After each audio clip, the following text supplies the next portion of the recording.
¿Qué tal, hermanos? ¿Cómo estamos? Bienvenidos nuevamente a un repaso diario más de la lección. Les agradecemos por seguir con nosotros. Y vamos a seguir con la temática de esta semana, la lección de historia de Moisés. Y vamos a estudiar este día un tema muy interesante y espero que se queden con nosotros. Y como siempre, vamos a comenzar con una oración.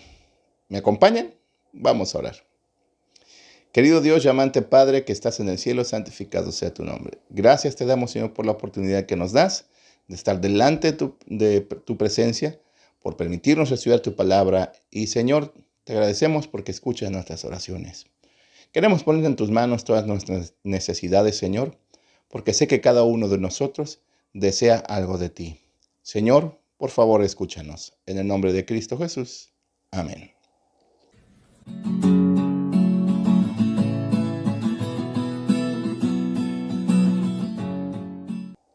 Bien, hoy vamos a hablar acerca de la iniquidad de los amorreos y también vamos a hablar de que Dios es justo. Sin duda, un tema ineludible en estos textos, en estos libros y sobre todo en Deuteronomio y en los libros subsecuentes, sobre todo en la entrada del pueblo de Israel a Canaán y de la conquista, es lo que trae la otra cara de la moneda, lo que traía esta colonización o la entrada de Israel a estos lugares que Dios les había prometido. ¿Qué era eso? La guerra, la muerte y la destrucción.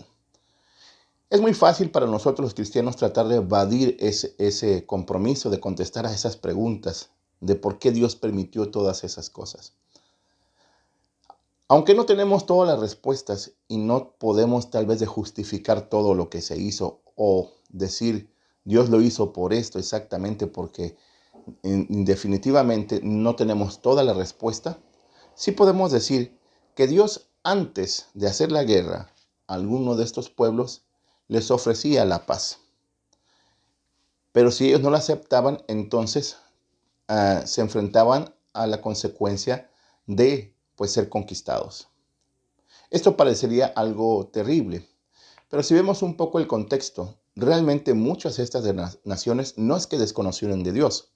Primeramente porque ellos habían escuchado de lo que había hecho Dios con Israel desde que salieron de Egipto y habían escuchado todas las cosas que Dios había hecho con ellos.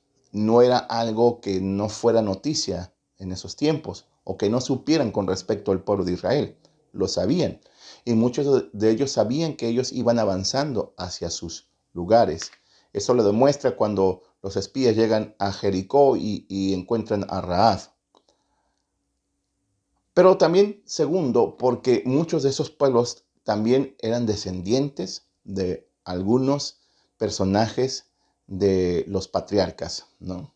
Como por ejemplo, descendientes de Saúl, los de Edom, los edomitas, eran descendientes de Saúl, hermano de Jacob o hermano de Israel. Así que eran directamente conectados con ellos. Algunos de ellos eran también descendientes de Lot, sobrino de Abraham. Y así podríamos hablar un poquito más con respecto a eso, cómo podían ellos tener conexión con el pueblo de Israel y que conocían también acerca del Dios del cual Israel adoraba.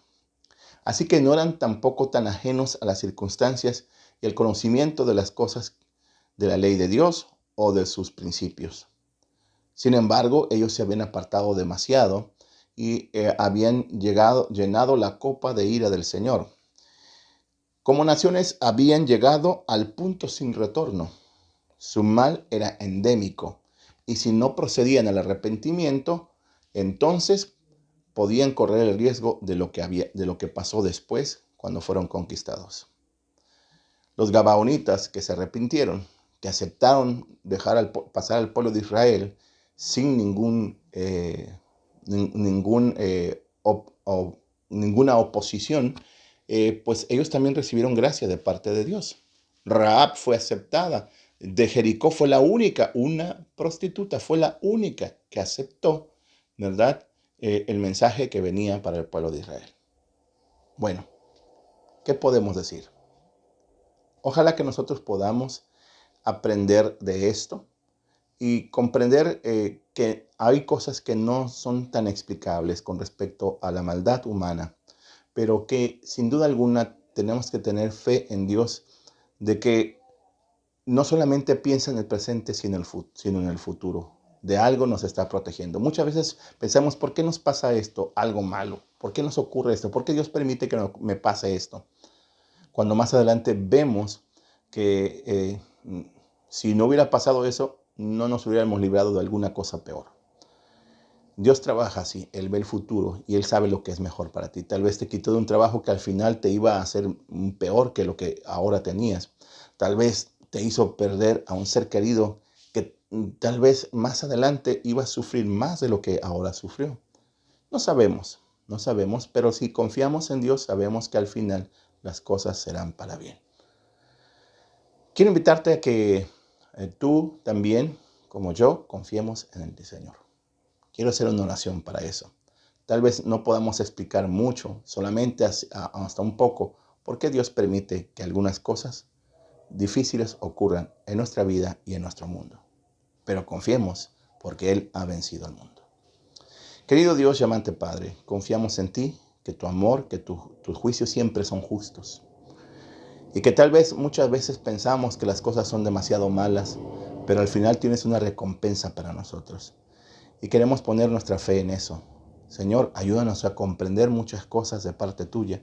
No eludimos que esto haya pasado en el pasado y también no negamos que en el presente pueden ocurrir cosas terribles. Pero ayúdanos a confiar en ti a pesar de todo eso. Que al final tú nos traerás paz y salud. En el nombre de Cristo Jesús. Amén. Muchas gracias por acompañarnos. Recuerda, dale like, suscríbete y dale a la campanita para que sepas cuando subimos un nuevo video. Que Dios te bendiga y nos vemos mañana.